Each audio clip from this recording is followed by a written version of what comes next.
ತಮಗೆಲ್ಲ ತಿಳಿದಾಗೆ ಮೊಟ್ಟ ಮೊದಲನೇ ಬಾರಿಗೆ ಕರ್ನಾಟಕ ರಾಜ್ಯದಲ್ಲಿ ಮತ್ತು ಆಂಧ್ರ ರಾಜ್ಯದಲ್ಲಿ MLAಗಳು ಮಿನಿಸ್ಟರ್ ಆಗೋರೆಲ್ಲ ಬಂದಿದ್ದರು. ಸಚಿವರಾದ ರಾಮಲಿಂಗಾರೆಡ್ಡಿ ಅವರ ಒಂದು ಸಮ್ಮುಖದಲ್ಲಿ DK ಸುರೇಶ್ ಅವರ ಒಂದು ಮಾರ್ಗದರ್ಶನದಲ್ಲಿ ಇವತ್ತು ಈ ಒಂದು ಕಾರ್ಯಕ್ರಮವನ್ನು ಹಮ್ಮಿಕೊಳ್ಳಲಾಗಿತ್ತು. ಹಾಗಾಗಿ ಕಳೆದ ಬಾರಿಗಿಂತೂ ಹೆಚ್ಚಿನ ಜನ ಈ ಸಲ ಬಂದಿದ್ದಾರೆ ಅಂದಮೇಲೆ ನಾವು ಮಾಡ್ತಿರುವಂಥ ಕೆಲಸದ ಮೇಲೆ ನಮ್ಮ ಮೇಲೆ ಒಂದು ವಿಶ್ವಾಸ ಇಟ್ಟು ಬಂದಿದ್ದಾರೆ ಅಂತ ಹೇಳೋಕ್ಕೆ ನಾನು ಇಷ್ಟಪಡ್ತಿದ್ದೀನಿ. ಮೊದಲನೇದಾಗಿ. ಎರಡನೇದಾಗಿ ನಿಮಗೆಲ್ಲ ಗೊತ್ತಿದೆ, ಇವತ್ತು ಜನರಿಗೆ ಯಾರು ಕಷ್ಟಕ್ಕೆ ಸ್ಪಂದಿಸ್ತಾರೆ ಜನರು ಅವ್ರನ್ನೇ ಗುರುತಿಸ್ತಾರೆ. ಇದು ಒಂದು ಇವತ್ತಿನ ನೋಡ್ತಾ ಇದ್ದರೆ ನಿಮಗೆ ಅನಿಸುತ್ತೆ, ಇವತ್ತು ಸಹಸ್ರಾರು ಜನ ಬಂದಿದ್ದರು. ನಾವು ಎಕ್ಸ್ಪೆಕ್ಟ್ ಮಾಡಲ್ಲ ಇಷ್ಟು ಜನ ಬರ್ತಾರೆ ಅಂತ.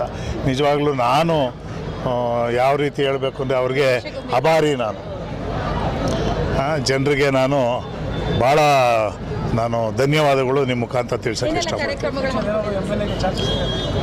ನಾವು MLAಗೆ ಕಂಟೆಸ್ಟ್ ಮಾಡಲ್ಲ. ಏನೋ DK ಶಿವಕುಮಾರ್ ಅವರು ಆಶ್ವಾಸನೆ ಕೊಟ್ಟಿದ್ದಾರೆ, ಏನೋ ನಾವು ಒಳ್ಳೆಯ ಒಂದು ಇದು ಕೊಡ್ತೀವಿ ಅಂತ ನೋಡೋಣ. ಭಗವಂತನ ಇಚ್ಛೆ ಅದೆಲ್ಲ. ಬಂದರೆ ಖಂಡಿತವಾಗ್ಲೂ ಸ್ವೀಕಾರ ಮಾಡಬೇಕಾಗ್ತದೆ. ದೊಡ್ಡವರು ಮಾರ್ಗದರ್ಶನದಲ್ಲಿ ಅವ್ರು ಏನು ತೀರ್ಪು ಕೊಡ್ತಾರೆ ಅದನ್ನು.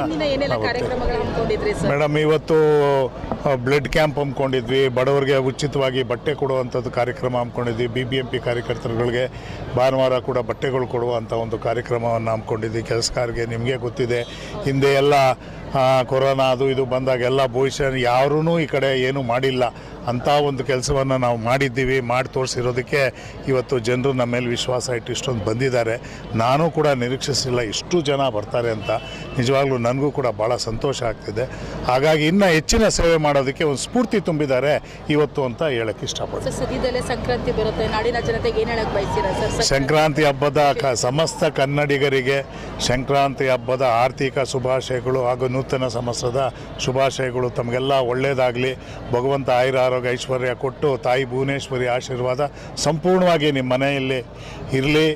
ಆಮೇಲೆ ನಿಮ್ಮ ಮಕ್ಕಳಿಗೆ ಒಳ್ಳೆಯ ಭವಿಷ್ಯವನ್ನು ರೂಪಿಸ್ಕೊಳ್ಳಿ ಅಂತ ಹೇಳ್ತಾ ಆಶಿಸ್ತೀನಿ.